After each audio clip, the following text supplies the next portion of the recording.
Hello and welcome everyone to episode 2 of Shonen and Chill, our new weekly podcast where we discuss everything Shonen Jump. Quick note, you've probably noticed this is episode 2. That is because episode 1 is not on my channel, but on the channel of my lovely co-host, Zenrotto. Hi, that's introduce me. yourself? Yeah, that is you. Okay, so episode 1, I kind of liked the form. Well, I guess we didn't really have a format, but I liked the little formula that we had going on for episode 1. So I say we just roll right into that, and audience, to place your bets. What is your chapter of the week? Mine? Yes, sir. Oh, buddy, I wonder. It's actually Jujutsu Kaisen. Aha! We did it, internet. We did it. This is an epic moment. Can we get a pog? But yeah, no, I really like Jujutsu Kaisen this week. And MHA, my usual sweetheart, got into a bit of a lower energy state right now, which I think is very good for the series, but had me a bit less hype than usual, which is fine. Whereas Jujutsu Kaisen is just going in. Like, this is where it really starts twisting the knife and also starts firing the fireworks. It's really quite something right now. It's crazy. Like, it was a super action-heavy chapter, and somehow my favorite part of it was the dialogue. Like, especially Mahito just going on about how he and Yuji are counterparts. It's like, yes, give me that substance, Akutami. What about you? What was your favorite chapter? Mine was also Jujutsu Kaisen. Damn, now I'm the stereotypical one, not you. That's unfortunate. I was counting on you to balance me out. Mine was also Jujutsu Kaisen. This chapter had like a little bit of everything. You had the beginning, and the beginning, like, in a vacuum, is super wholesome and like cute and fun, and it just shows the team like fucking around and being kids and like having a good time because they're still pretty young. And then it immediately cuts to the wham shot of Nobara laying on the ground and Yuji just losing it. Yes, I love that. I really loved him, like, going through everything he's failed to do and just breaking down. Yeah, one of my favorite things in this chapter is that they very easily could have made this the protagonist gets his rage bump and he finally defeats the bad guy. No, did not happen. You can say Super Saiyan, cracks. It's okay. He just can't handle it anymore. Completely breaks down and just starts getting his ass kicked in by Mahito, who also can now use the Black Flash. Yes, that's super interesting as well. Yes, very cool. Yeah, the narration was kind of odd, though, because the narration is like, oh, the black sparks do not choose who to bless. But when Yuji activated it, the narration was saying that he was blessed by the black sparks. I kind of know what they mean, but it's a weird way of phrasing it, you know? Yeah, I think that I guess the intent was that, like, Yuji is really great because he's able to do this, but it's not just a good guy thing, like, you know. It's whoever can do it, and so he just absolutely spends. You know, it's funny that you call it an action-heavy chapter, and I agree there was a lot of action in it, but I almost don't view it that way because the action is entirely Mahito just destroying Yuji. He doesn't even throw a punch back at him. Yuji gives this Mahito gives this long monologue, and I really liked the monologue because if you remember a long time ago when Nanami fought Mahito for the first time, he said that he was kind of immature and he almost had this like flippant air about him, kind of like Gojo does. And I actually think this monologue does a really good job of showing that because it's really long-winded and it's a lot of like really pompous phrasing for what ultimately amounts to not that deep of a point. He really just kind of sounds like he's feeling himself and he's like trying to be really deep, but really all he's really saying is you and I are counterparts and curses and people don't like each other very much. And your mindset sucks. We are heroes and villains and society is the evil. It was more of we're heroes and villains and fuck you was pretty much the gist of it, because he brought up a really good point that Yuji may like view getting rid of curses as just like getting rid of rats or whatever, or just something bad that's not supposed to be there. And when curses go away, everything's better. And so, he came in thinking again they were going to roll into Shibuya and they were going to get rid of whatever badness was there, and then they were going to get Gojo back and they were going to be on their way. And that's 150% not the case. Yeah. Yeah, I really like a lot of the shit Mahito says, though, because, like, as you mentioned, there is that tone of immaturity, but it's also kind of inverted by the fact that he calls out Yuji's immaturity in that monologue. He's like, oh, you came here expecting to be the good guy who eradicates the bad, like it's some sort of ghost-busting adventure. Meanwhile, this is war. It's the confrontation between two truths. How could you be so childish? Which, again, being said by Mahito is, kind of ironic. Right. It's just a lot of, like, these little touches of, I suppose, literative competence, I almost want to call it, but then I want to slap myself. But, it's just good stuff. It's just good character building and good writing, I guess. Also, of course, I really like the portion Todo, where he asks Yuji if he's kept track of how many curses that he's killed. And Yuji doesn't answer, and his immediate response is, of course you haven't. But earlier on in the series, Yuji kind of expresses reluctance to be killing stuff. So I kind of like that the assumption that Yuji would never give a shit about a curse, despite the fact that's not actually true, because Mahito is kind of pacing himself over Yuji a little bit here. And then, of course, we have the crowning moment of the chapter is the last minute save by Todo, which was the hypest shit I've seen in ages. I was so excited when I saw him on the page. Oh my god, next week's gonna be crazy. Yeah, no, it's insane because, like, I expected a lot of things to happen in this chapter. I actually kind of expected Yuji to get his, like, power up moment. I expected Nobara to get a power up almost, because I felt like this, if she was ever going to get a domain expansion, it was gonna be here. Somehow fixing herself as well, because it's Shonen, you never know. But the last thing I expected was fucking Todo to come back. Like, I'd almost forgotten he exists because he just hasn't done anything since the Kyoto Goodwill arc. Most of the Kyoto kids, not all, but most of the Kyoto kids have really done anything. Yeah. And I like he brought the little medic along that kind of said, like, hey, the girl's probably going to die, but she might live. So, I mean, she's a main character. So to me, that means she's probably going to make it. Maybe. I mean. Yeah. Her main character status leads me to believe that she will probably survive. That's true, though. That's the other thing, right? With Jujutsu Kaisen, it's really hard to predict what roles characters still have to fulfill, like outside of the typical ones like Mahito and Gojo and Yuji. So I don't know, honestly. With Nobara, I could see it going either way, Yeah, I think she'll make it, and then we might get a little arc about, like, how uncomfortable she is that she's missing half of her face now because her eye's not coming back, regardless of if she makes it or not. Yeah. So we might have a little bit of a personal introspective arc after this where everyone's kind of coming to terms with what happened. We'll see. But either way, next week, Todo versus Mahito, and we'll see if Yuji is going to jump in. I assume he will, because Yuji's the only one that can nullify Mahito's, like, soul manipulation. So Todo will get bodied if Yuji doesn't get up. Yeah, but on the flip side, also, the way Todo is, like, feeling himself when he's, like, unzipping his jacket and saying, "We are the exception." It's like, you don't make a character that confident if the next chapter is just going to be them getting their ass beat. At least not in this kind of way. So. Oh yeah, no. I mean, it's gonna be a good fight for sure. I think Todo has a lot of tools that Mahito doesn't really necessarily know how to deal with. Yeah. The switching back and forth and stuff like that.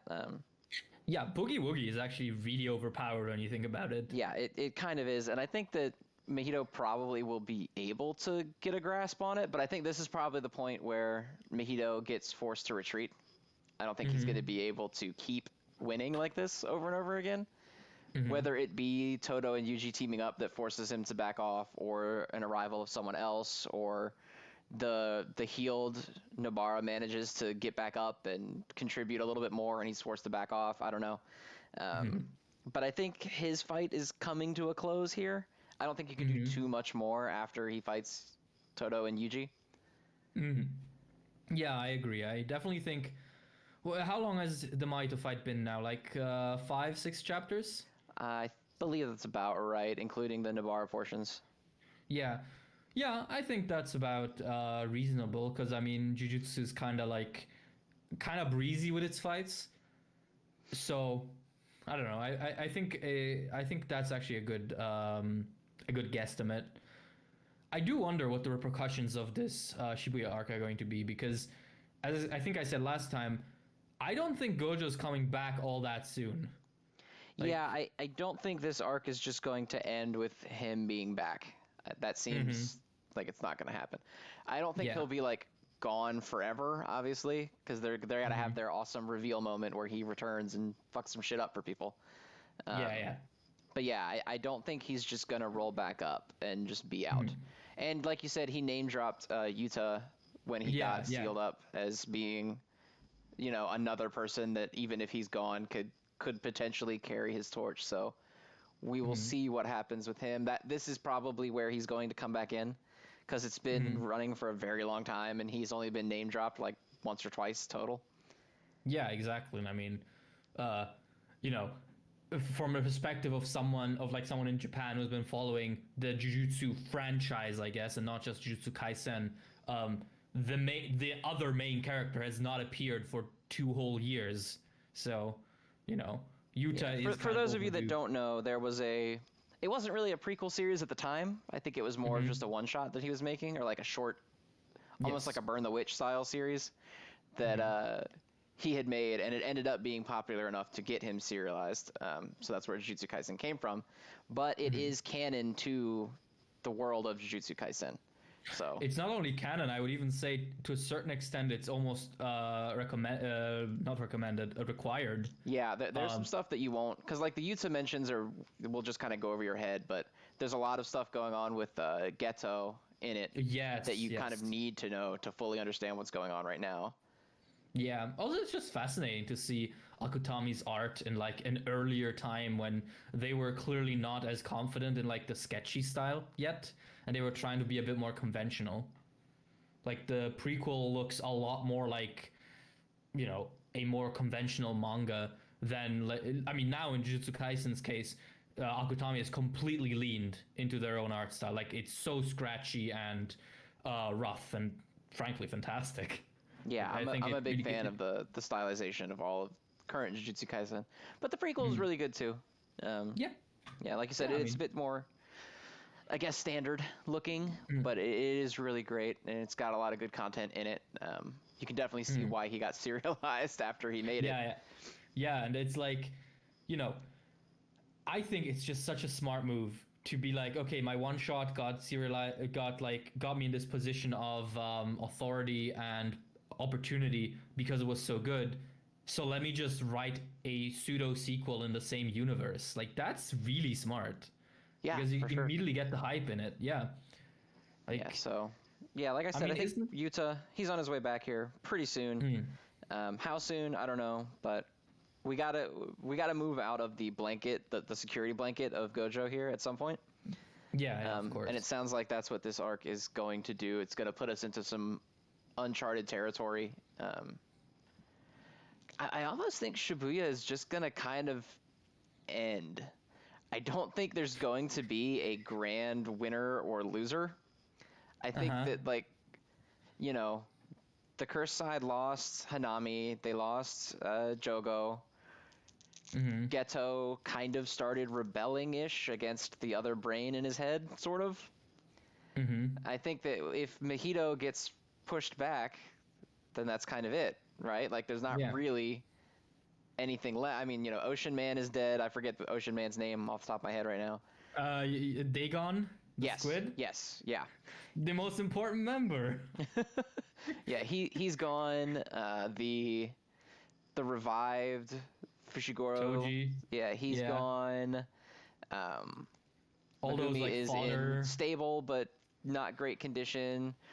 Mm-hmm. Sukuna has retreated for now and doesn't seem to immediately be trying to break back out. I Mm-hmm. think that we are kind of at the resolution point, Yeah, yeah. Like as I said, the last thing I can really imagine is if this arc ends with I don't know, either Hanami or maybe Dagon getting like up for like a final thing and then getting stopped by either Yuta or Yuki as their introduction into the actual main timeline. Because I feel like that's the sort of arc this might end up being, where it's like everyone's exhausted and the villainous group has like one fodder guy still trying something, and you get the big reveal of the next big dick guy coming in. So Yeah, maybe I could something like definitely see that. that. Yeah, honestly, it's kind of comparable to like My Hero Academia's Kamino arc. Now that I think about it, it's like this big paradigm shift in the narrative. Like just like how the security blanket of All Might was lifted, now Gojo is probably going to be gone for quite some time, and Yep. that'll obviously unbalance the entire ecosystem again, just like his birth did. Right. And you know, now you mentioned My Hero Academia. Yeah. Following the current war arc and the Shibuya arc, I've enjoyed how similar they are almost. Uh huh. You Yeah. know, because you have, you know, looking at it from Itadori and Deku's viewpoint, you know, you've got Nanami is killed by Mahito, and Gran Torino is question mark question mark question mark by Mm-hmm. Shigaraki. Mm-hmm. And then you've got Nobara, who is question mark question mark question mark, and then Mm-hmm. Bakugo, who also got question marked by Shigaraki.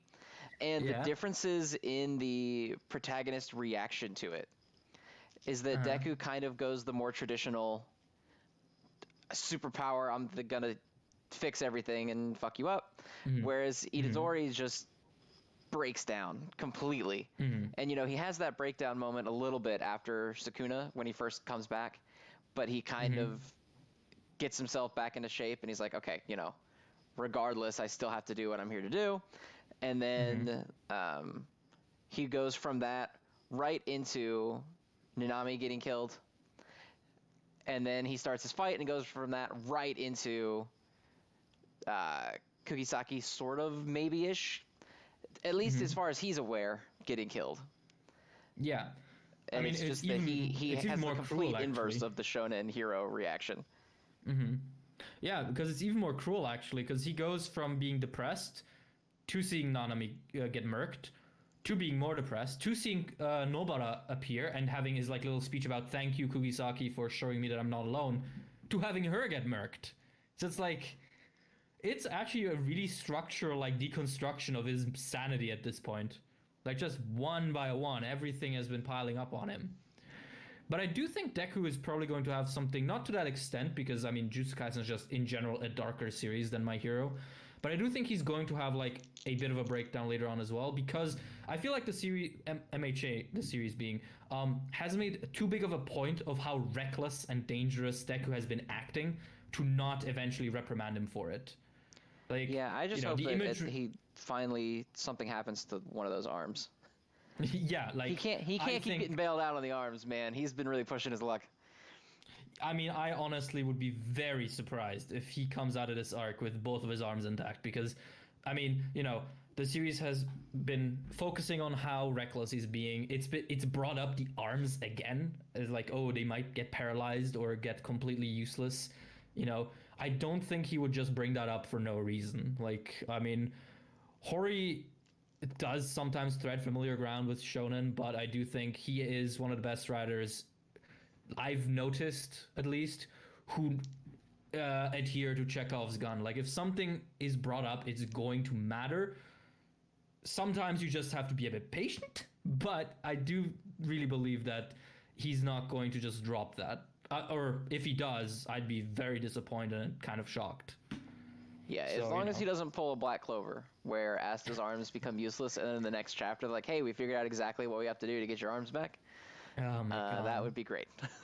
Oh man, Black Clover is so tragic. It's like whenever it accidentally stumbles into being good, it doesn't waste a moment fixing that. Yeah, it doesn't waste even a second fucking up its slight bit of good grace. Yeah. And then the only last comment I have on the Jujutsu Kaisen chapter was, I'm sure you probably saw the tweet as well, of all of the fact that during the flashback, Yuji and Kugisaki are all drawn with the same facial expressions. Mm-hmm. because they're Yeah. just like vibing with each other, and then you get Yeah. the wham shot of her on the ground missing her eye, and then the final panel is Yuji on the ground with serious damage to that same eye. Yeah. Yeah. Yeah. Very, very Yeah. sweet moment, very heartstring pulling moment. Yeah, no, I really think Jujutsu Kaisen has a really good handle on people and their connections, even if sometimes viewers don't want to accept or understand that. But we're talking about the manga, not the anime. Yeah. Its Oh God, reception. I can't even fathom.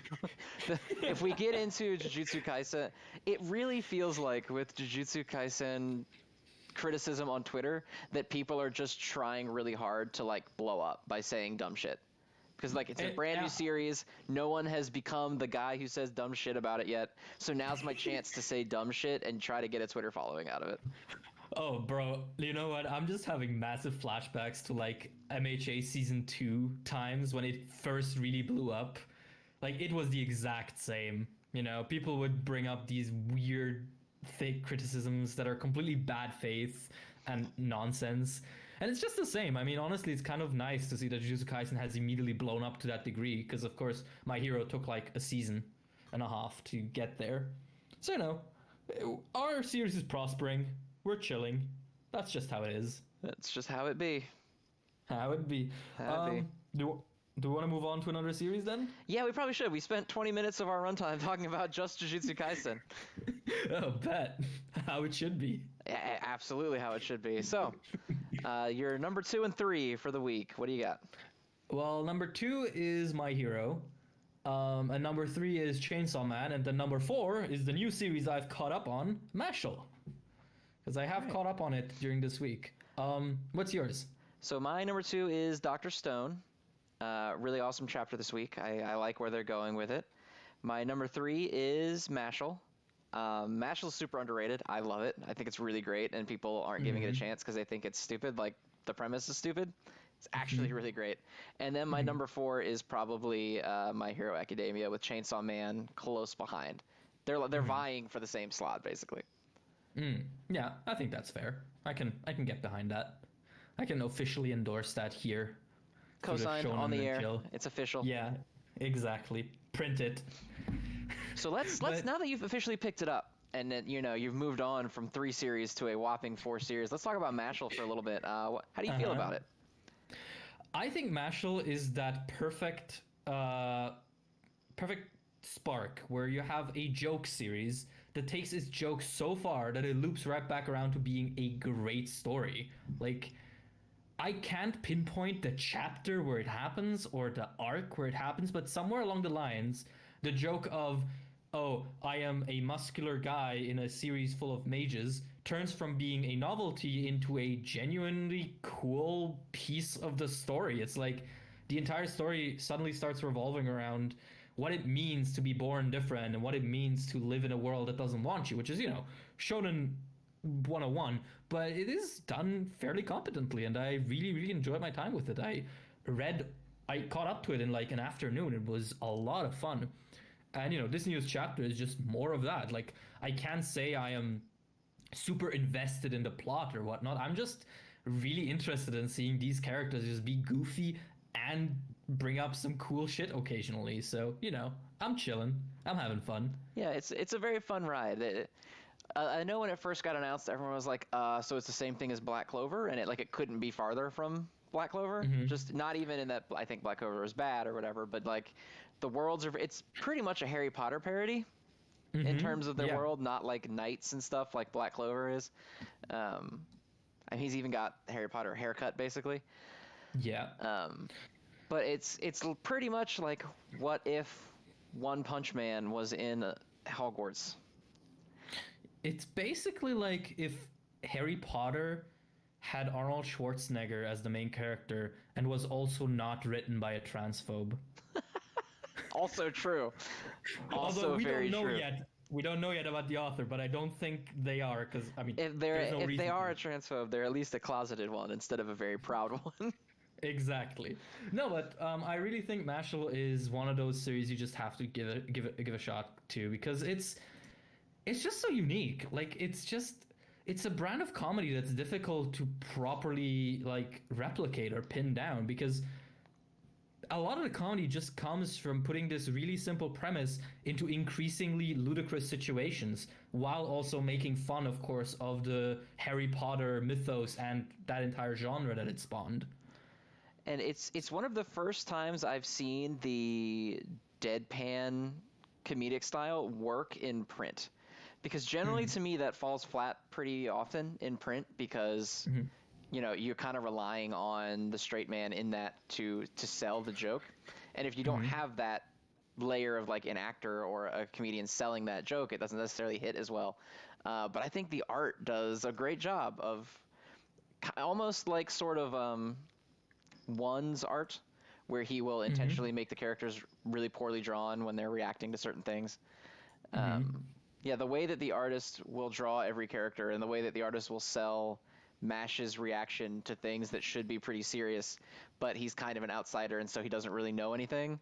And so every time someone talks about something that everyone else should know, he's just kind of deadpan, like whatever. It's really great. Yeah, and I think like the first chapter keeps repeating it over and over that Mash is like a sincere, honest boy. And I like how that is continuously part of the joke. Like in this latest chapter, when Abel is like, oh, people are evil and they will always remain evil. Like, Mash is just like, yeah, that would be a problem. And then Abel's waiting for him to like elaborate. And he's like, yeah, that would really be a problem. It's like, he's just an honest, sincere kid who just wears his heart on his sleeve. It's really nice. He's just a likable guy, I guess.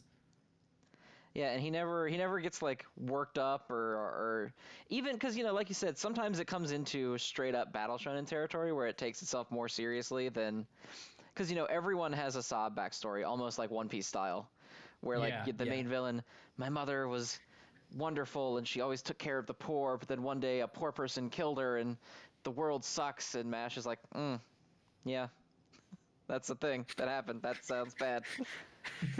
Yeah, that's the other thing, right? I mean, with One Piece, I remember when I read it, I kind of got tired of the tragic backstories so quickly because every fucking like B cast character had one.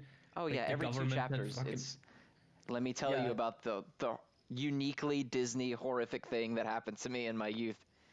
Yeah, it's like it's just an exercise in different permutations of my village was destroyed and my family was murdered, And here in Mashle, like we've had maybe 5 or 6 sad backstories in the span of 30 chapters, which is a lot, but I have not gotten bored of them yet because all the time, while they are really simple, they're enough for the character and the comedy balances it out. So yeah, they're really simple, and then generally they're always followed up by someone parodying it as like, okay, but you're still an asshole, so. And also your worldview like doesn't make any sense even with that involved. So like they're quick to tease on the relatively serious topics that other series would probably have counted on you to get really choked up over.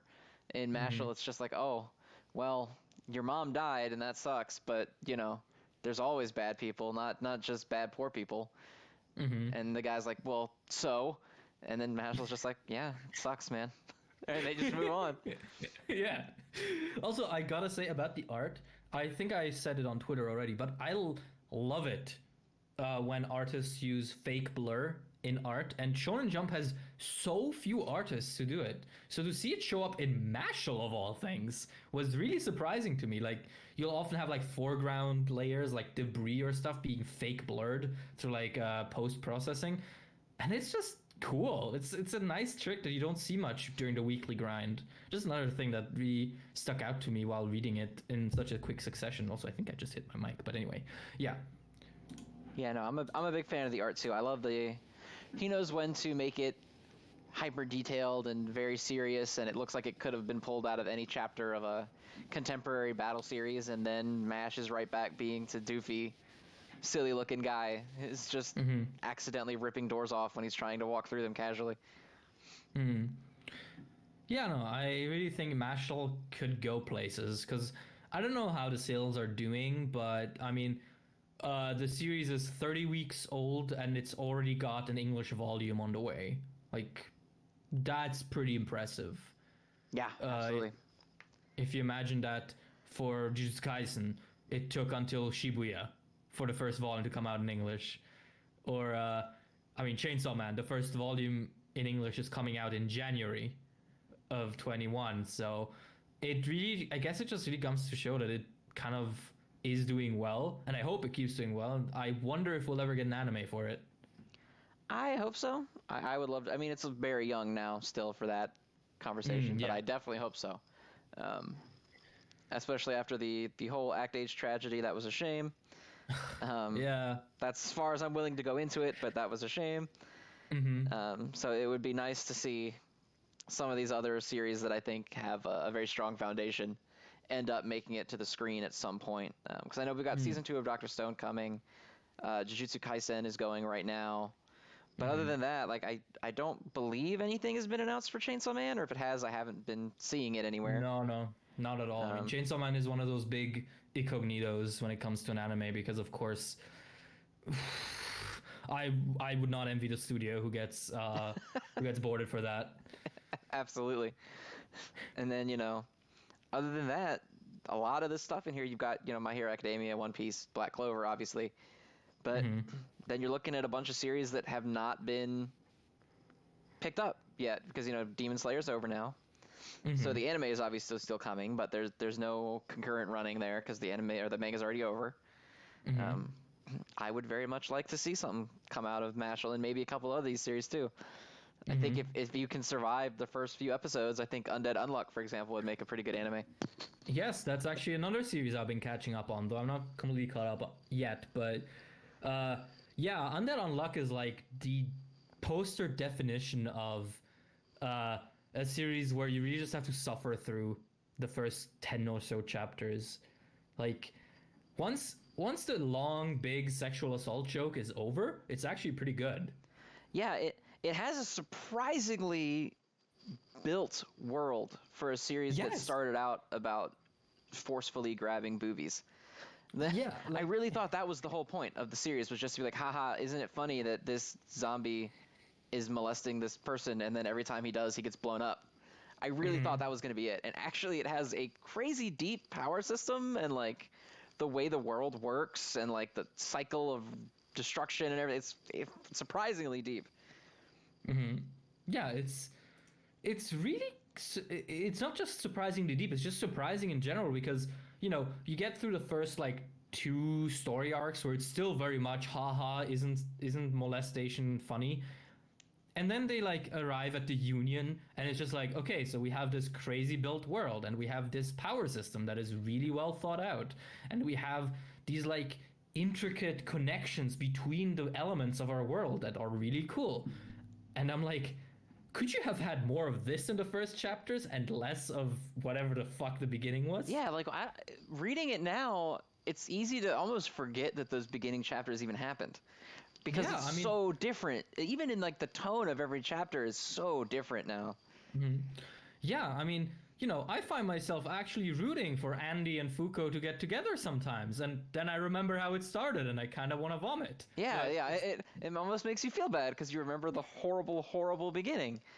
But it generally series with like, sexual assault is an interesting character quirk. Like, turned me off immediately, and UndeadXUnluck did do that in the beginning. But I finally got enough people who were like, please give it another chance. I think you would actually like it. I do.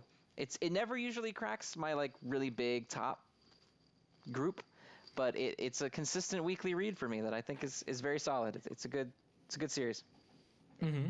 Yeah, like I guess the author was just really trying to get everyone's attention.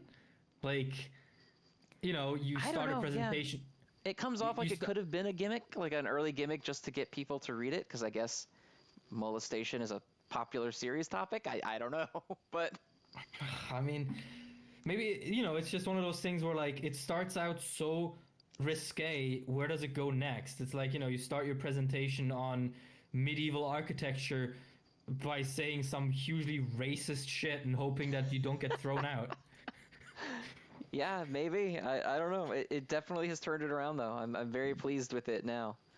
Yeah, and it's doing well. I mean, it won the Newbie Award earlier this year, if I remember correctly. I believe that is correct. Yeah, it won something. I know that. Yeah.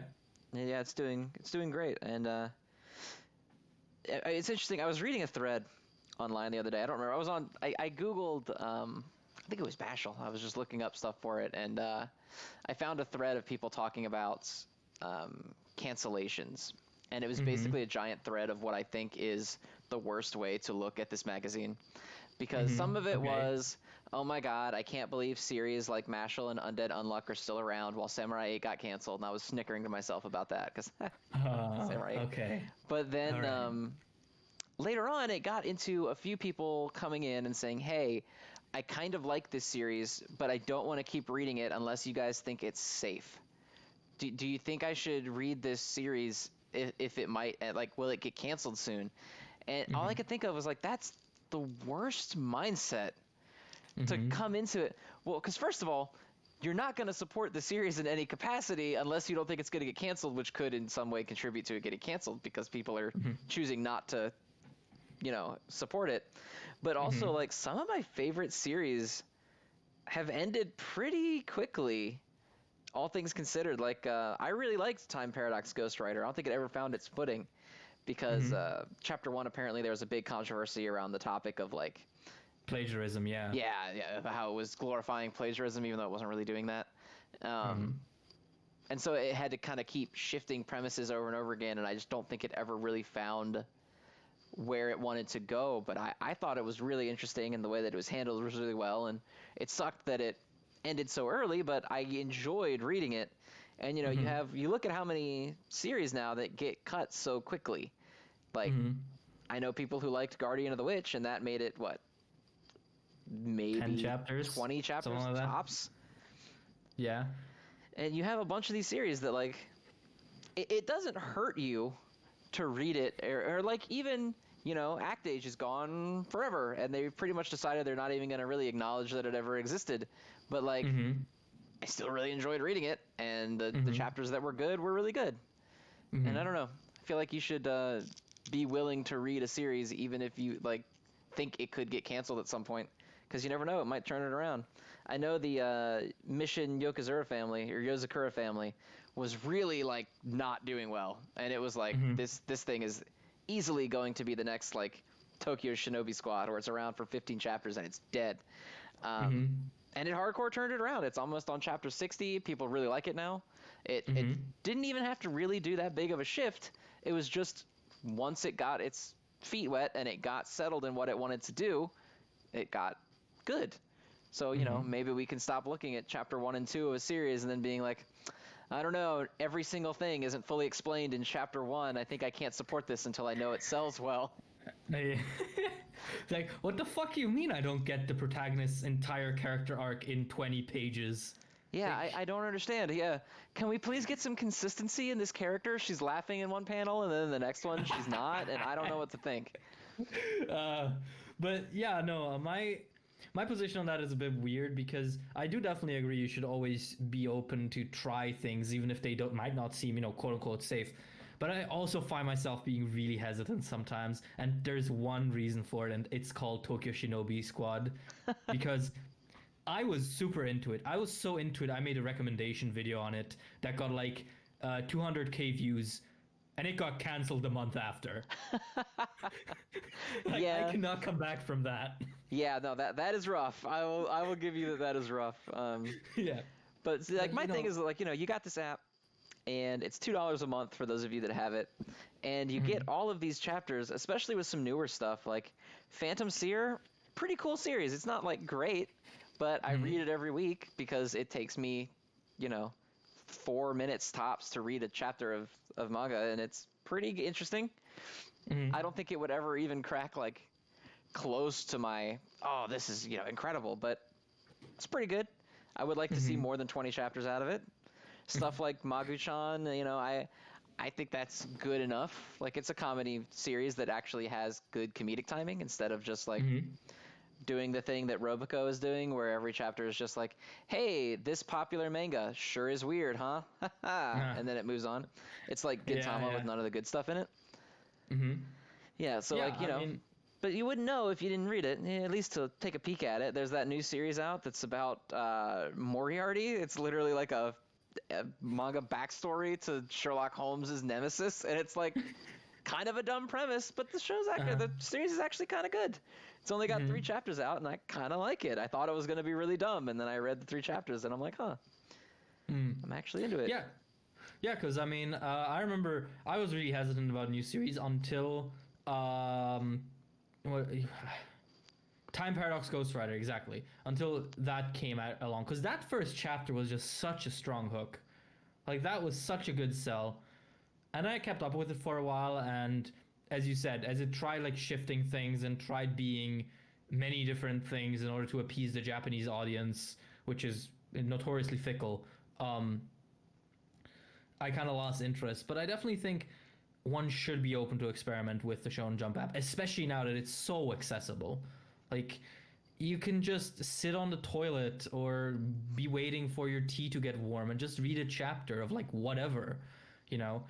We've never had this easy of a time getting official manga and supporting it officially, so I really think you're right. Everyone should do their best to like just be open to these things, you know. Everyone has those 3-4 minutes where you're kind of not doing anything, you're waiting for something, and there you can bust out like a chapter of Moriarty-chan or something.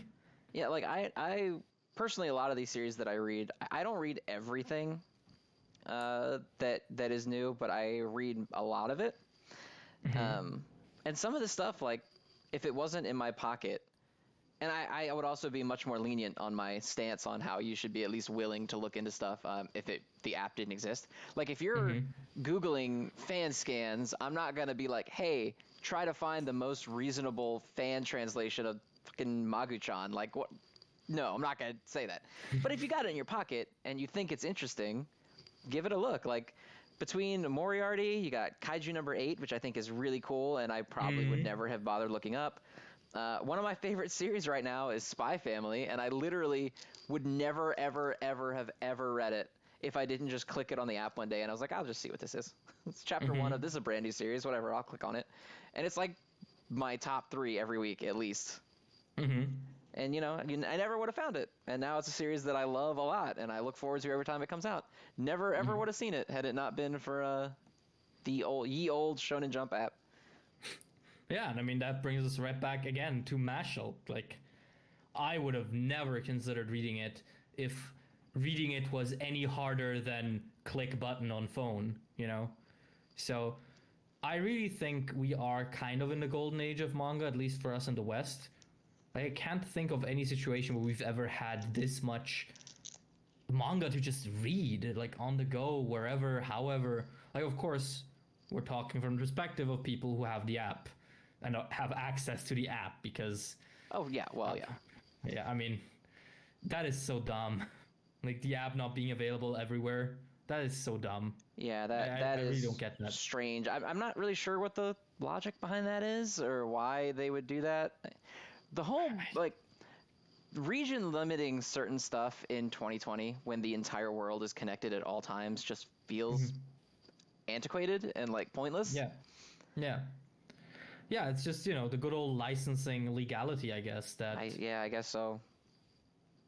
Yeah, I mean, you know, over here, we have no licensing committee for any media. We have a ongoing contract with Germany, and we get their scraps, basically. Yikes. So, you know, yeah, it's rough. It's very rough.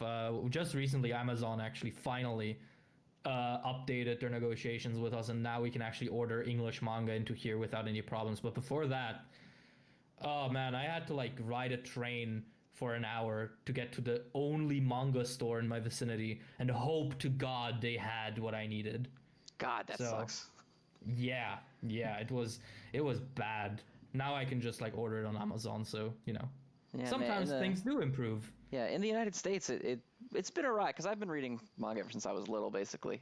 Because, you know, I watched Dragon Ball and Tsunami like everybody else. The exact same backstory to every single person that watches anime in the United States. I also watched Dragon Ball and Pokemon and whatever. And so I started reading it from a youngish age, back before, like, there was a big internet community for it. Because, yes, I am old. And so I would go to the store, and they would have, like, some copies, and if it wasn't like Dragon Ball and Naruto, you'd be kind of looking around and hope that they had something. And then you kind of got into the online where the fan scan like heyday, back before that started getting policed at all, where you could get like the full subbed episodes just easily, just by typing them in, you know? Yeah. And even that was like, even though it was everywhere, it was not as convenient as it is now. Like I never would have thought like 10 years ago even that accessibility would be this convenient and quick. Not to sound like we're not sponsored by this app. No one is paying me to talk about how great it is, but just it's very convenient to have this kind of stuff at my fingertips as someone who really likes reading more than watching anime. I watch anime, but I usually only watch anime for a series I have already read and know that I will like. Yeah. I have a friend who kind of just watches whatever. Like he'll find a random anime episode and start it and then binge the entire season in a day. And I cannot do that. Like maybe it's just having like an online gig going and university and family and stuff, but my time has been so limited recently. I just cannot sit down and watch like 12 episodes of Isekai Cheat Magician or whatever is happening. Yeah, no, I can't do that either. Like if I'm going to sit down and dedicate a set amount of time, because I read reasonably quickly. I'm told I read very quickly, but it doesn't seem that way. Like I finished all of Hunter x Hunter in about 3.5 days. Okay. So maybe that's faster than normal. I don't know. But like I can read something and know if I'm going to like it much faster than I can sitting through a dedicated 25-minute block of staring at the TV. Yeah. And so like when it comes to manga, I'm really open to like trying new stuff and experimenting and stuff like that. But like with Crunchyroll, I have a Crunchyroll subscription that serves only for me to watch Jujutsu Kaisen and JoJo, and sometimes like Yu-Gi-Oh! GX. Like that's it. All the anime in the friggin' West is on that shit, and I never even turn it on. Okay, but I think that's actually a general sentiment for a lot of people who are like in the core manga and anime community, I think, because of course when you're more casual and when you're not like super into the entire scene, I tendentially find that most people are more comfortable just with anime because it's more accessible. You watch. Most people don't like reading. The reading direction is opposite to what we're used to in the West, and yada yada yada. But once you get into like the more core fans, I guess, we're core anime fans, yikes. But once you get into that core, I think a lot of people share that sentiment where reading a manga is just so much quicker and so much easier than watching an anime episode. Just because, of course, an anime comes, with an anime episode, if it's decently paced, it'll cover 3 chapters in 20 minutes. I can read like 10, 15 chapters in 20 minutes if it's like a lightweight series. Maybe like 8 if it's a bit more, juicy. So, yeah, no, I definitely agree. I definitely think this app and manga in general gives you a lot more freedom for experimentation. That's absolutely the case. Yep. All right. So, I'm going to go ahead and steal this moment for my quick lightning round. What should you check out other than the ones that we just mentioned? So obviously, if it's one of the ones that we actually talk about, just go under the assumption that we always recommend it. There's never a week I'm not going to recommend Jujutsu Kaisen and, My Hero and all that stuff to you. So we'll cross the big ones off. Since this one is recorded a little bit late, this is actually Sunday, and the release was early. It was on Friday last time. Spy Family is out now. Just came out today. Really good. Always really good. You should definitely check that out. We didn't really talk about Chainsaw Man, even though I think it kind of falls in the category of always expect it to be a recommendation from the both of us. Very good. This week was also very good. If you're looking for a new series, Phantom Seer, I would recommend. Mission Yozakura Family, I would recommend. Magu-chan, still pretty good. This week was... It's a comedy manga. You like silly, irreverent shit. It's pretty funny. UndeadXUnluck, always good. And the Moriarty the Patriot. It's a very weird premise, but it's pulling it off, so it's only 3 chapters in. So you can catch up pretty quick, and it's so far, it's pulling it off. And then everything else I would not recommend, because it's very much a lot of comedy shit that's not very good. I don't have anything against comedy manga, by the way. I always talk shit on it. I don't have anything against it. I just think that, like, what passes as comedy in like the manga scene is just not what I find funny. I have a very dry sense of humor. So like, you know, Mashle's comedy kills it for me because that's exactly my humor style. And then like Magu-chan plays up on the absurdity of everything because, you know, he's a cute little thing, but he's constantly talking in Old English about how he's going to destroy the world and kill everyone. And there's like, you know, one of the main characters is a holy magic knight who is drawn in a different art style than everybody else in the entire series because he's like drawn like a more serious battle shonen character. He's got like spiky multicolored hair and he's got like runes on him and he like pulls out a giant great sword and everything and then he always loses in, you know, comedic ways. It's good. It's cute. But like other stuff that Mora King is 24 chapters of isn't it weird that this dude has a bug horn and acts like a bug? And that's it. I can't get into it. I don't hate comedy manga. I just hate this. What we've got. Yeah. I mean, I think we talked last time at length about the merits or the lack thereof of Japanese gag series.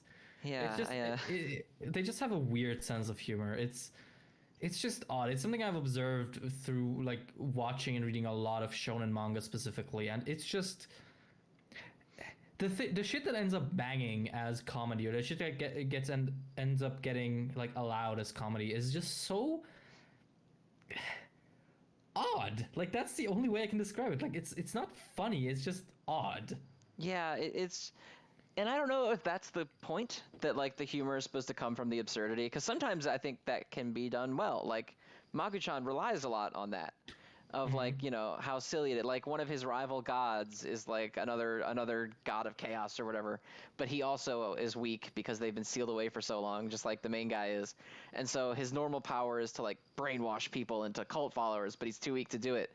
So he ends up with an army of hermit crabs that keep reappearing every time he comes back. And like to me that's pretty funny. But like then you switch over to stuff like, you know, Roboco, or the series is literally called Hard Boiled Cop and Dolphin. And it's like that's too much. I can't get into that. I don't know. I don't want to shit on it too much because I'm sure people like it, and my goal here is not to be like, haha, this series sucks. But comedy manga in general to me is just something that I struggle with a lot. So I don't want it to seem like I'm hating on the genre or hating everything that's out. I just don't think the comedic style is right for me. Yeah, I mean, we don't hate anything in Shonen Jump except Black Clover. That fucking sucks, but that's... I do think it sucks, but I want to point out that I read it really quickly. Like, I'm not caught up anymore because I dropped it because I couldn't deal with it anymore. But I read from, I want to say it was like from the very beginning, and I read, I think, all the way through to the end of the L4. And I caught up with it. You want to hear how dumb this is? I was on a work trip because I have to travel a lot for my job. And I was reading Black Clover because it was on the app. And my fiance texted me. She said, "Hey, I finally found a place to read Steel Ball Run." And I said, "Well, hang on. I'm reading Black Clover right now." So clearly I fucked up. But I read it all the way through and like up to where it was. It hadn't fully gotten into like the L4 yet, but I had it was like right at the beginning of that was where I stopped my initial binge read, and then I started reading it weekly through the L4. So for a while I was kind of into it. Like the beginning was kind of weak, but then it sort of caught some steam, and I was like, okay, you know, this is kind of cool. And then every single thing was exactly the same, and I never felt so betrayed by a series that I was kind of defending for a while as like kind of cool. I have a vendetta against Black Clover now because it let me down so hard.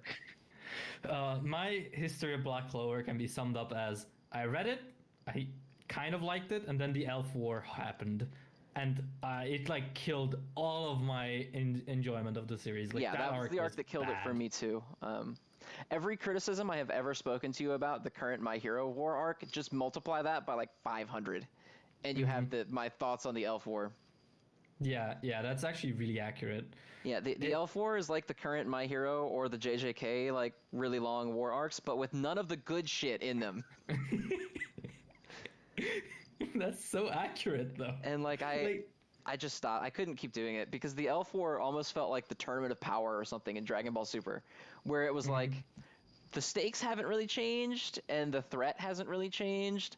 And other than like the couple of chapters where the Wizard King fought that dude, which was actually kind of cool, the rest of it was just like inconsequential person fighting guy from main team, and then they win, and then they get their elf taken out, and then it just kept going with all these inconsequential fights. Yeah, also, this is for all my fellow German speakers. Reading Black Clover while understanding the German language is horrible because every other thing is named after a German word. Not a German clever name, but a German word. Licht is just the German word for light.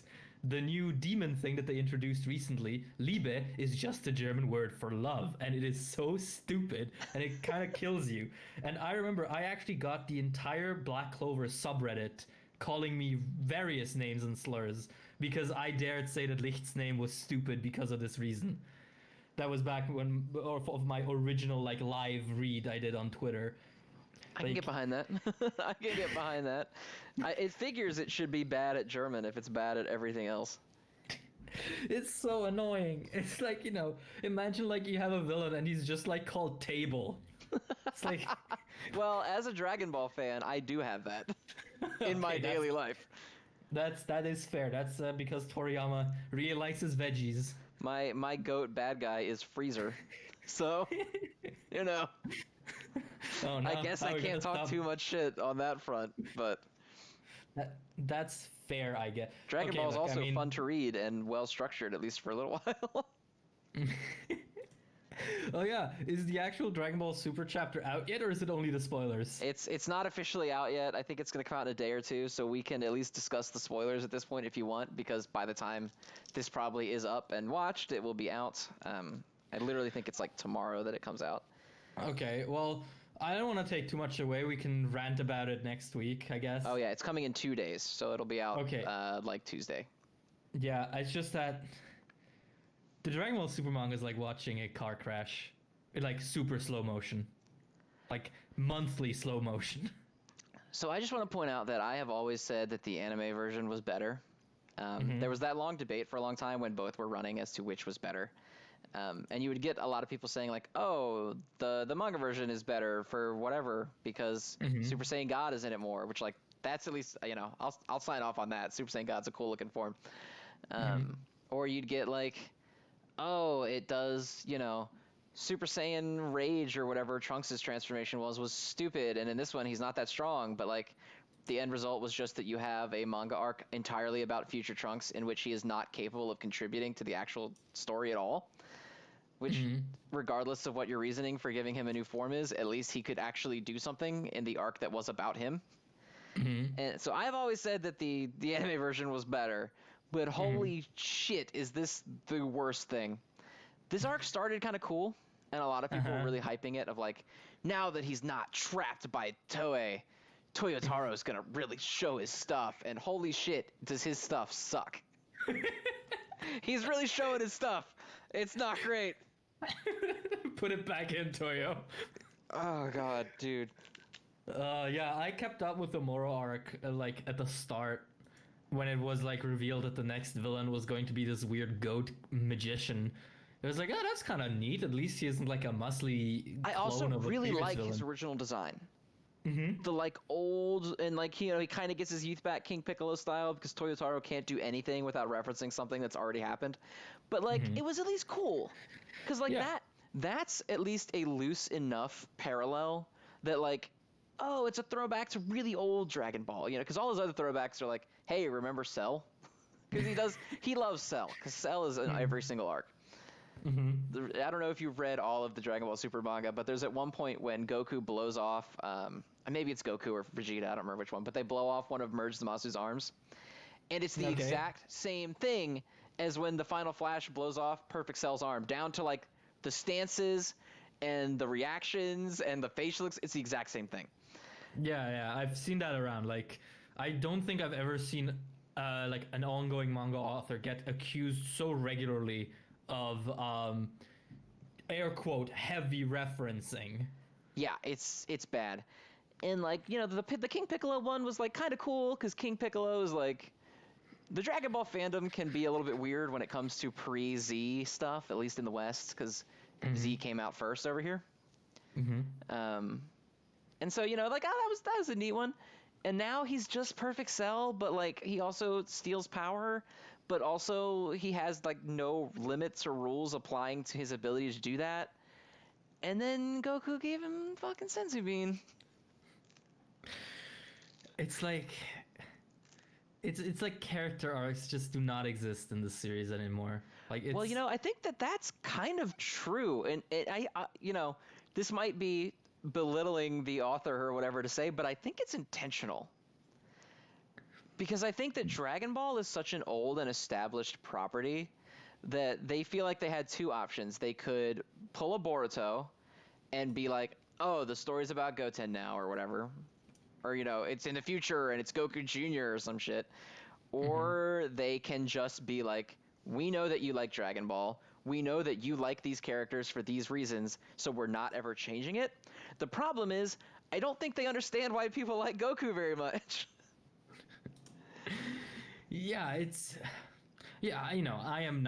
I'm absolutely not an authority or a huge fan of Dragon Ball, but both the anime, but more so the manga, has been such a long-winded exercise in just how much can we run in circles for like years. The anime started in 2015. Can we really say that the franchise is anywhere new now, 5 years later? Ultra Instinct's cool. The Goat Man was cool. Broly being canon, whatever that can of worms means, is cool. Yeah. But I cannot say that anything has changed. We've gotten more power levels and more transformations, and that's kind of it. It almost feels like, at least for Dragon Ball, that they get these initial cool ideas and they get too concerned that they might be too different. Because Moro originally was his whole thing was that he isn't strong in the conventional sense. Where his key number on his Frieza scouter is 11t quinbillion quadrillion bajillion. He had powers. He had magic, and he absorbed planet strength and stuff. And he was making these lava pillars and stuff. And I was like, that's cool, because it's our characters having to use, because Dragon Ball powers have always been relatively limited. It's everyone can do the exact same shit, and they all just have a different beam by a different name that's the exact same thing. It's cool to see Goku and Vegeta have to fight with someone that didn't conventionally fit the way that they're used to dealing with their opponents. And then they were like, but we don't want you to get too scared by that, so now he's Perfect Cell. And they're going to punch each other real good. Yeah, because I think what made Moro so interesting at the beginning is that he didn't seem to play by the rules of a Dragon Ball villain. He seemed to have his own thing going, almost like a different power system at times. And as you said, I felt like that was a breath of fresh air that they realized might be a bit too cool for the fans. So yeah, and I mean, people talk about Vegeta a lot as an example of the series doesn't progress because Vegeta is the exact same fucking dick that he always is. But for Vegeta, I almost am understanding of it, because Vegeta has very dedicated fans for very specific reasons.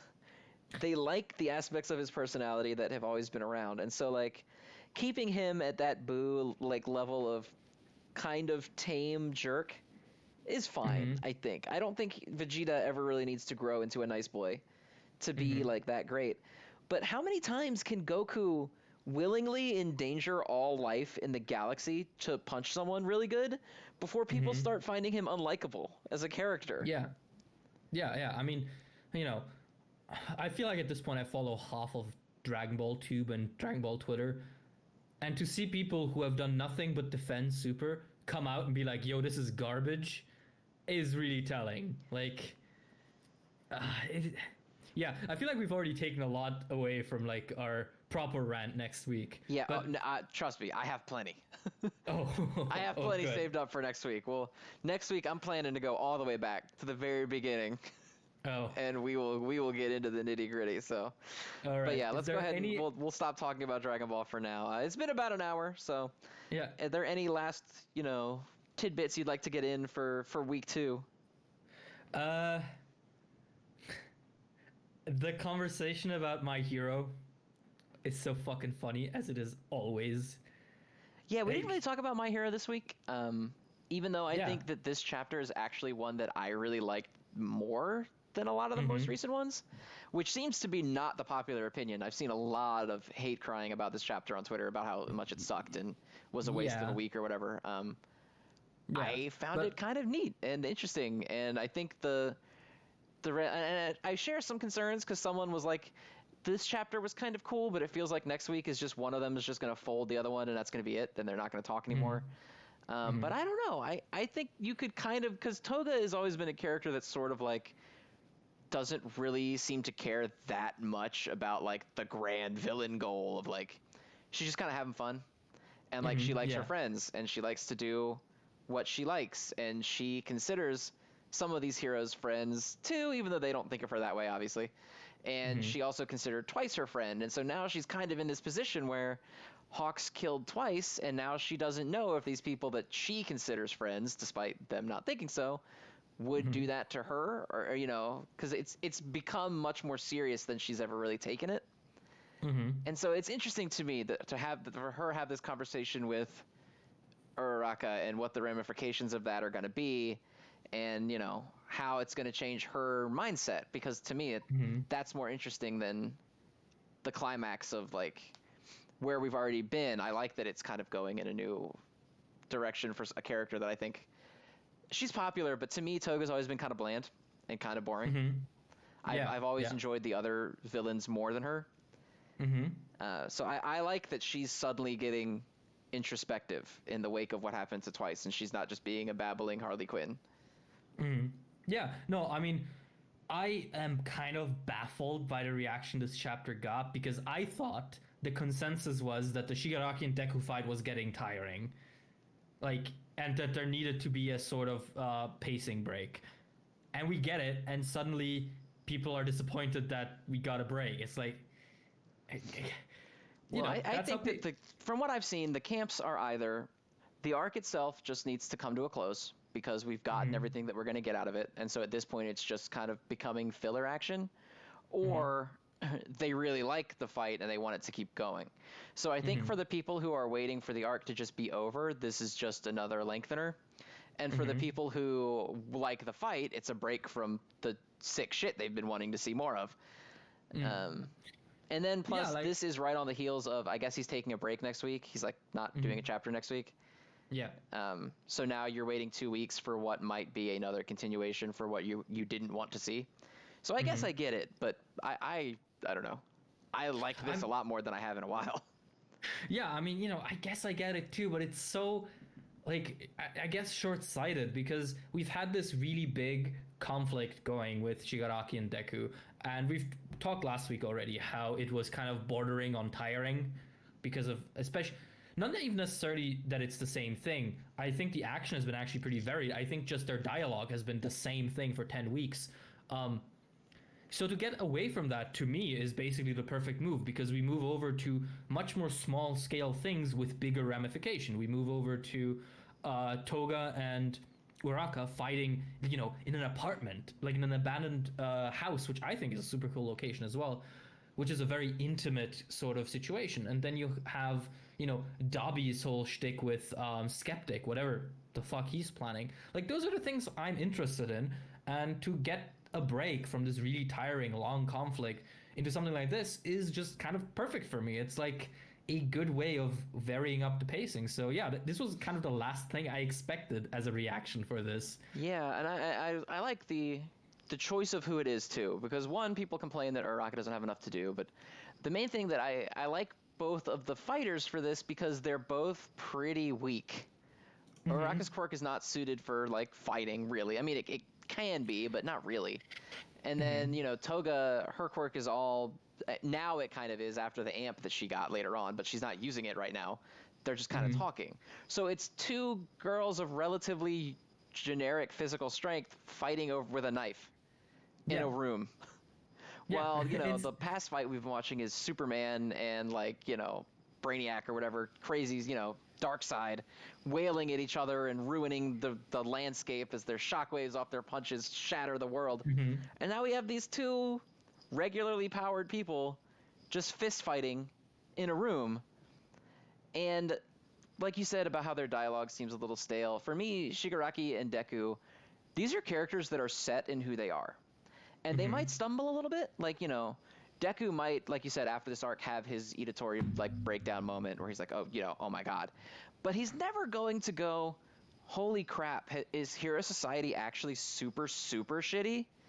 You know, the most I think we're going to, like, Deku may question it at some point. I'm not trying to say that, you know, he's a flat character or anything.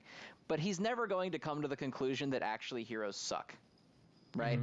Like, being a hero is his dream, and his job is to defend that. Even if he may not necessarily agree with all of it, it's something that matters very much to him. He's never going to look at Shigaraki and be like, I kind of get you, bro.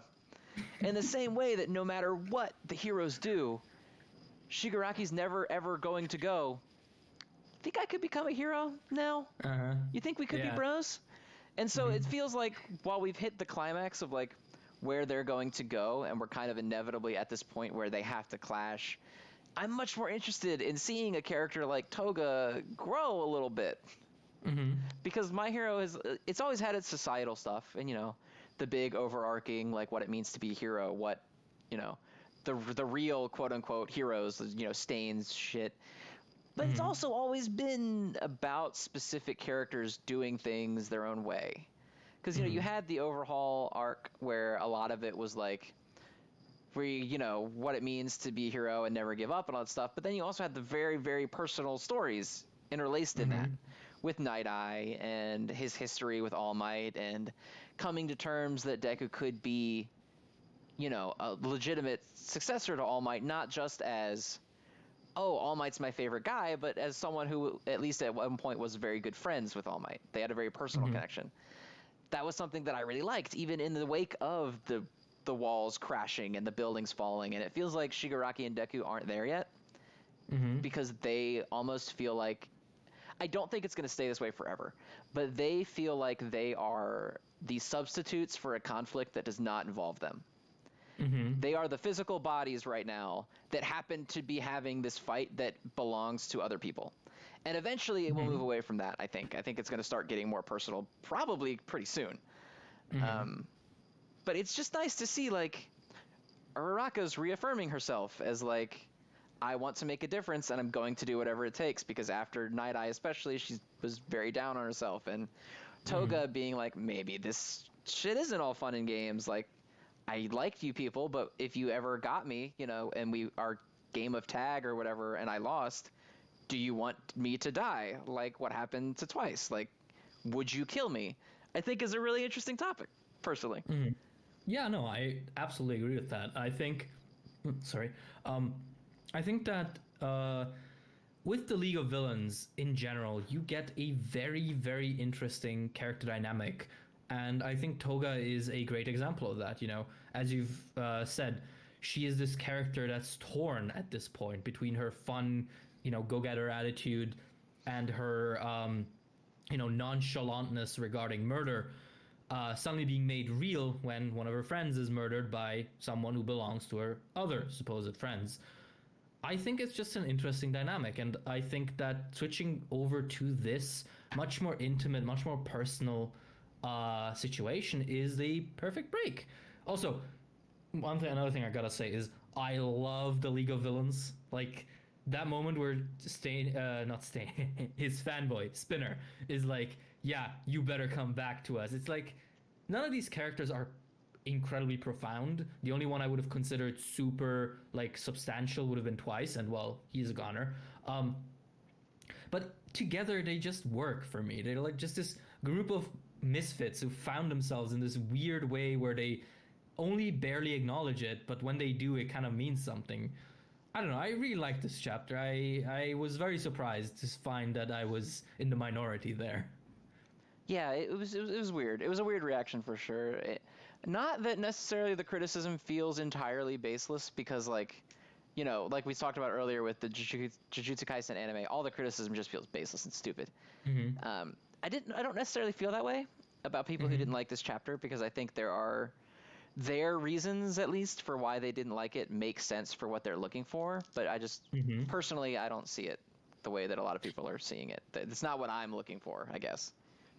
Yeah, I mean, I think with My Hero, now that it's been out for 6 years, we've kind of gotten past that phase where people just make shit up, or at least where a large amount of people make shit up. You still get the occasional person who says, you know, Toxic Chainsaw was the one who wounded All Might and shit like that. But, you know, I do get a lot of the criticisms of this arc. I'm not saying that everyone who doesn't like this chapter or this arc in general is a stupid doo-doo head, but I do think that occasionally I have a hard time properly like following their line of thoughts, even if I can like admit that, yeah, no, that's fine, that's a reasonable piece of criticism.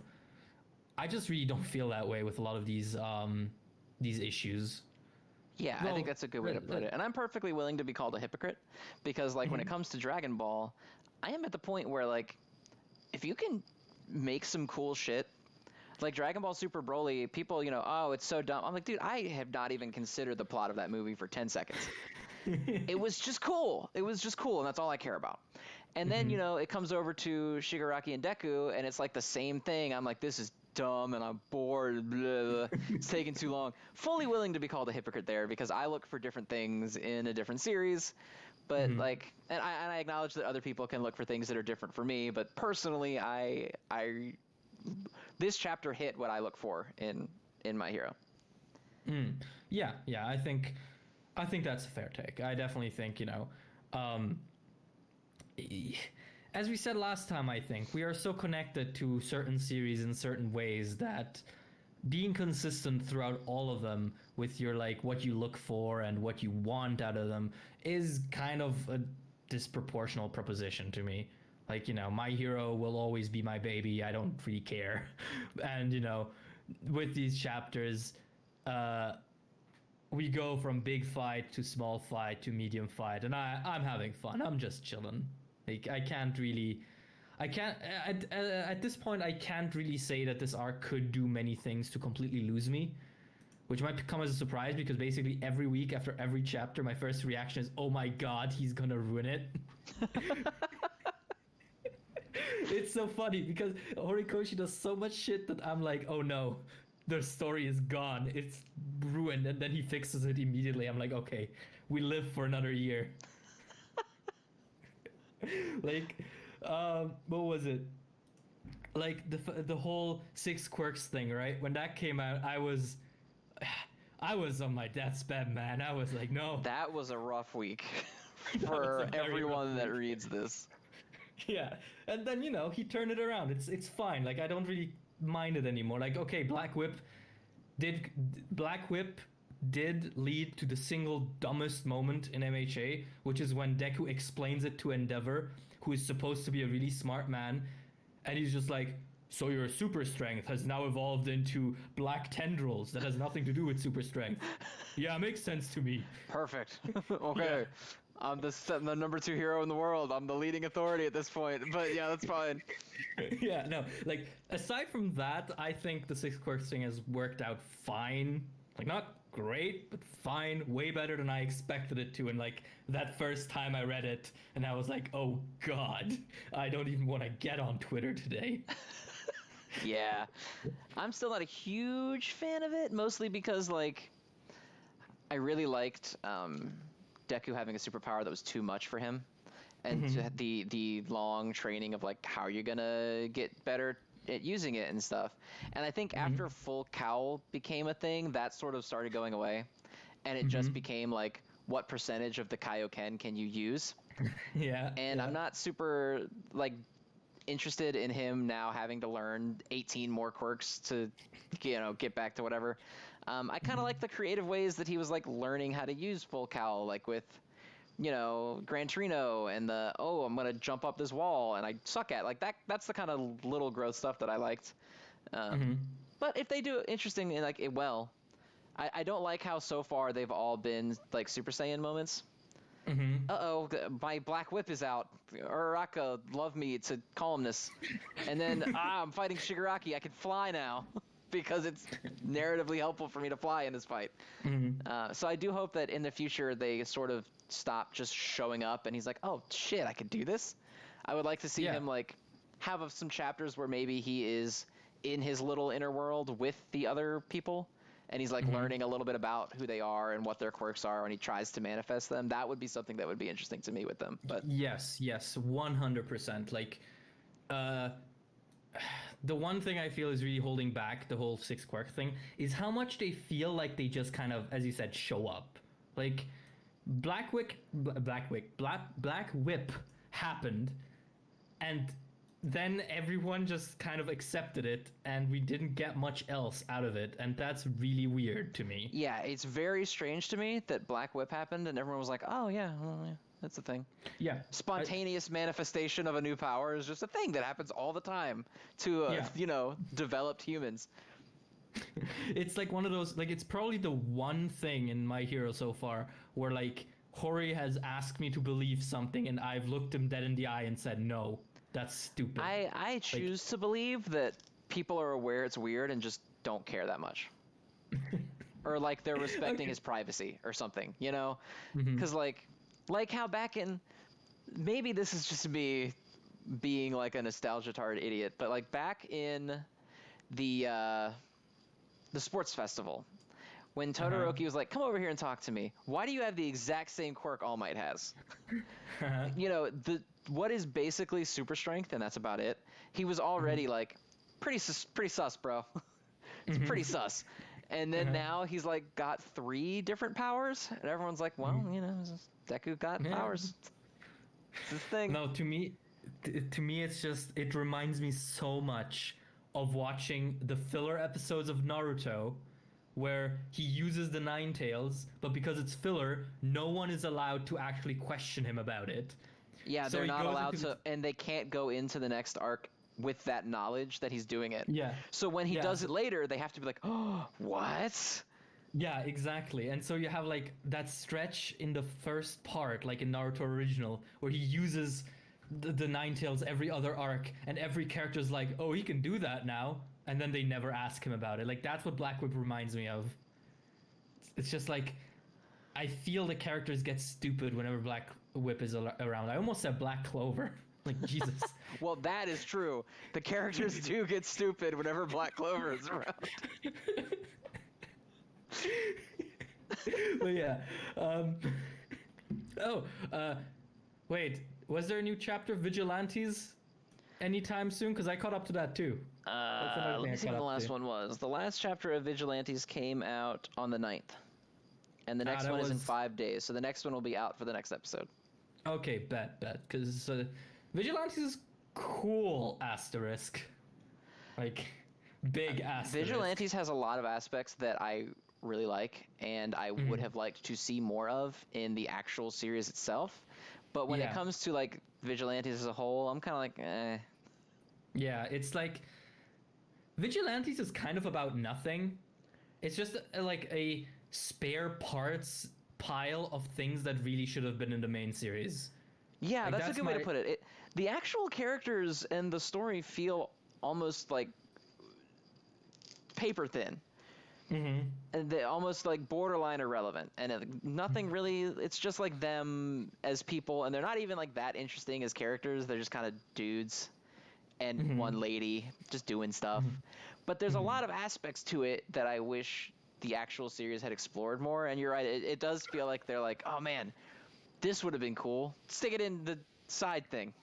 Yeah, I mean, oh my god, the Aizawa flashback, I was mad about that before I read Vigilantes, and now that I've read it, I'm even angrier. Yeah, I don't like that they pulled the Vigilantes kid into the main series, and then now they were like, you gotta go read this backstory for Aizawa if you want to know what the hell he's talking about right now. Yeah, and like, the dumbest part is the whole flashback, right? I've always said it's supposed to be in the main series, somewhere between maybe Joint Training and My Villain Academia, somewhere there. It would have fit nicely. And people were always like, oh no, but it belongs into Vigilantes. So I read Vigilantes, and it has no business being there. Like, there's no context to it. Aizawa himself in Vigilantes feels almost pointless. Yeah, It feels like just he shows up just to have this flashback later to justify him having it.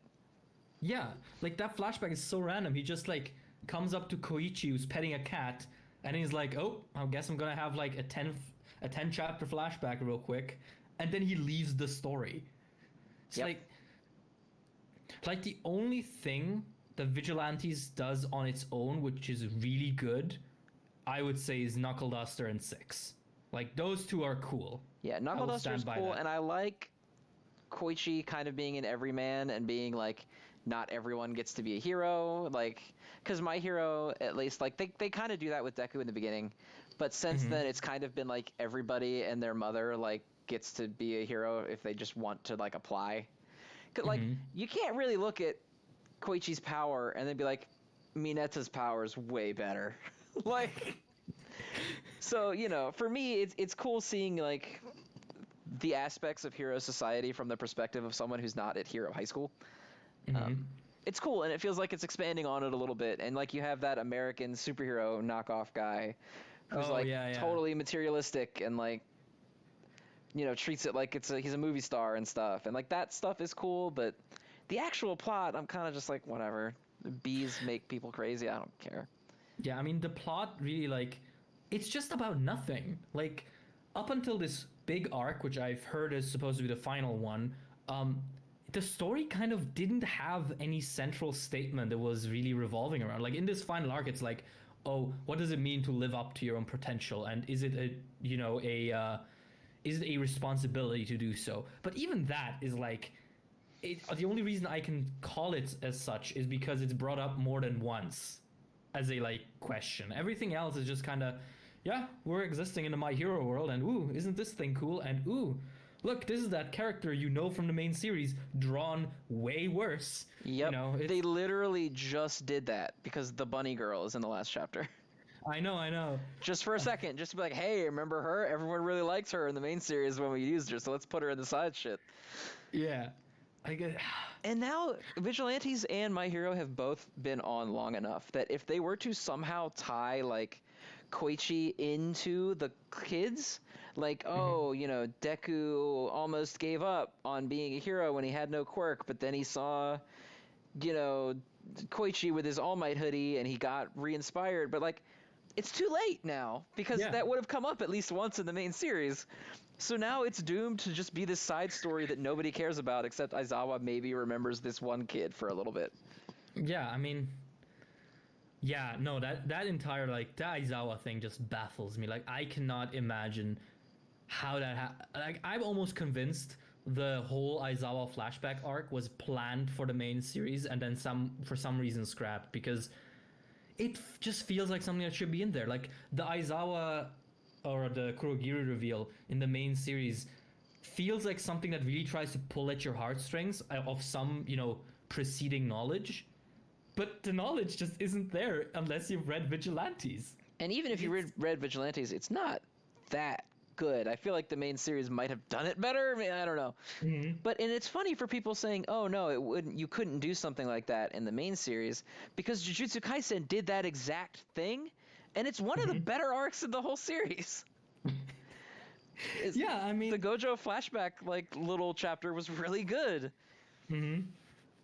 Yeah, and I mean, I just don't get it because also the arc in Vigilantes is almost kind of paced like a My Hero arc more than a Vigilantes arc. It has that sort of rhythm because Vigilantes arcs are very much thing happens, sets up thing in the future, intermediate stuff where they dick around in a mall basically for like 10 chapters. That's like the Vigilantes arc. Whereas My Hero is very much things get established, things start happening immediately. That's kind of how MHA works, It's actually one of my big issues with some of its arc structures, but the flashback feels like that, and it's just so weird. It's just so weird. I cannot. Yeah, and it's the only arc where like it's delivered to us from the perspective of like the school.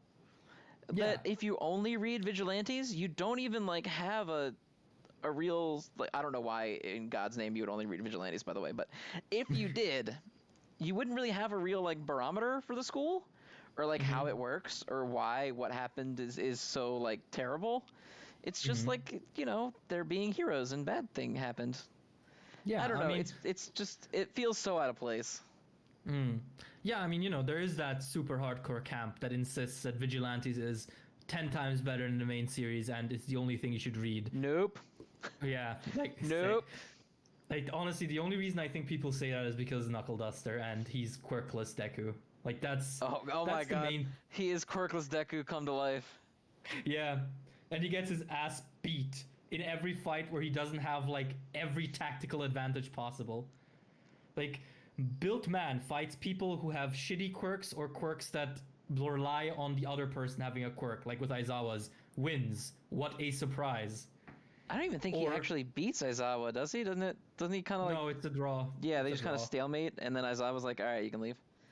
Yeah, the only fight he like wins in a really cool manner is the one against Six, and there he's fighting against the guy who has his quirk, which he knows inside and out. It's like, those are very specific circumstances. Like, But he's Batman, despite being nothing like Batman. He's just a guy without superpowers. he's cool. Oh my god. It's like, my go-to example is always, but could he beat Endeavor?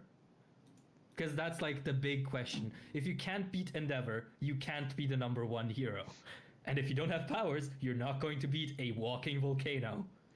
Nope.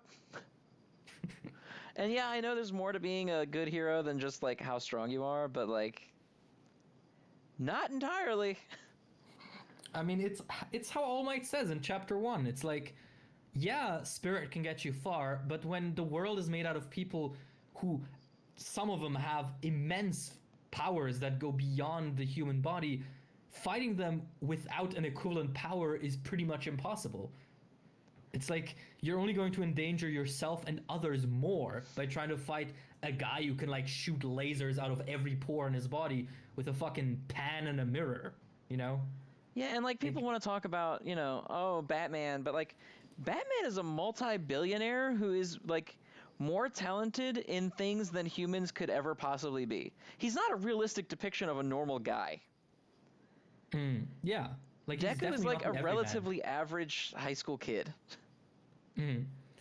Yeah, because I mention it a lot in the video I made on it. It's like, in order to make quirkless Deku work, you would have to switch so much shit around because the tech in Hiraaka is nowhere near that level where it could facilitate something like that. So you have to change all of technology in the world to make it so that a 14-year-old kid has access to weaponry that puts him on the level of someone like Endeavor.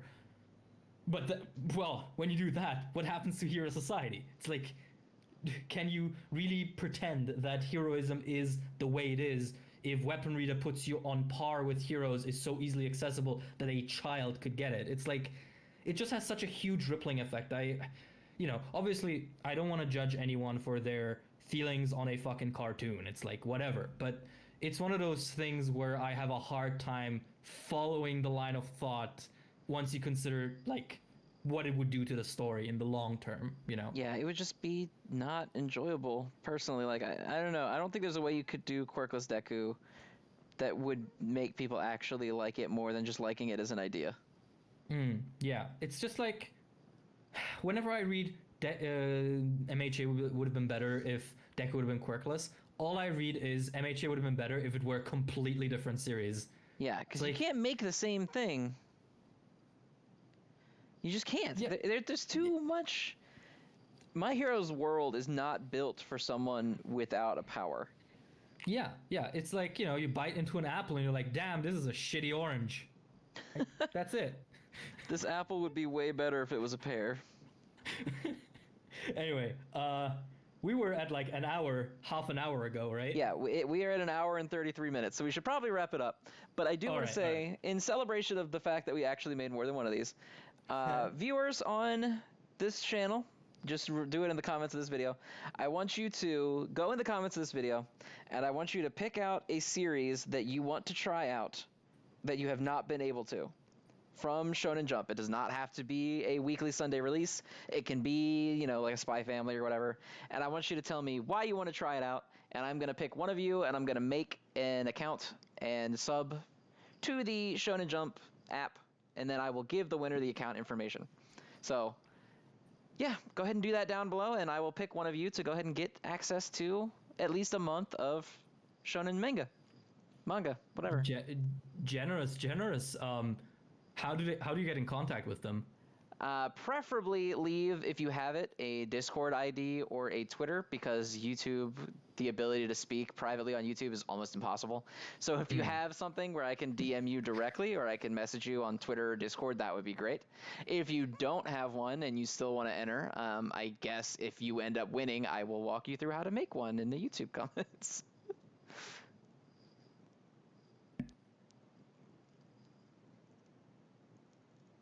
Wait. I was muted. How terrible. Yeah. Okay. In that case, I think we'll wrap it up here then. Thanks everyone for watching. Thank you, Zen, for being on and having me on, since we are kind of co-hosts at this point, I guess. Of course. And yeah, have a wonderful evening, everybody, or morning, or whenever you watch this. And we will see you guys next week. Yeah, see you around. Bye-bye.